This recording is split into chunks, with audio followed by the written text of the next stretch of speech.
Hello mga palangga, pagbonus to di November 2, 2025, Leah Vlogs. Guide na to karon nga adlaw is si 0, si 5, pwede na 0, pwede na ay 5, pwede na sa ninyo ubano, no? So, sa mga nakapare sa 07 na to gahapon nga guide, no? Nakakuan-kuan na gahapon pero gamay ra. Pamasin lang pa nakuha.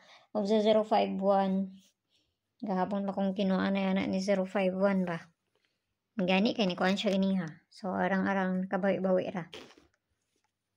So, tanawan to niya sa maayo ni ha. So, pabonus sa to gahapon kay sin. So, itong pabonus sa to gahapon, 755 ba to? Mani no? 755 or 752. Mga itong pabonus sa to gahapon. Mawala na. So, mamasin sa daan ni. So, per na to karon nga adlaw si 78 or C87. Nakapares na siya dito sa Inday. Basi ganahan mo ani. Huwag di mo ganahan. Kung layo sa inyo, ayaw ninyo siya abay. No? So, di na to sa pabonus kay dahil ito mahuman. Pamasin lang ni ayaw kayo mo pagpalabi. So, ang pabonus na to is ni ko na ganiha. Ako na pa siyang balikon.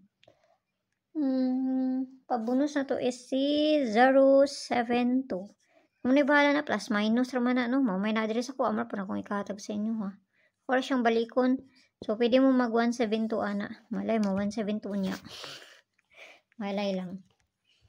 Okay, so ayaw kayo mo pagpalabi na ginagmayra, ha? Para sa inyo, kung ganahan mo mga bay saya ko yung mapagkuan.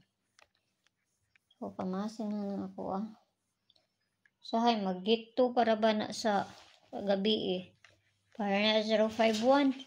Kuha pa nagba. Kasi makuha pa nag 51 or 05 niya. So, sakto sa kay pizza dos man ta karon ng adlaw, no? Pizza dos. So, kana lang ha, mayong buntag sa inyo ha, o Domingo man dita karon nga adlaw, no? Bye-bye.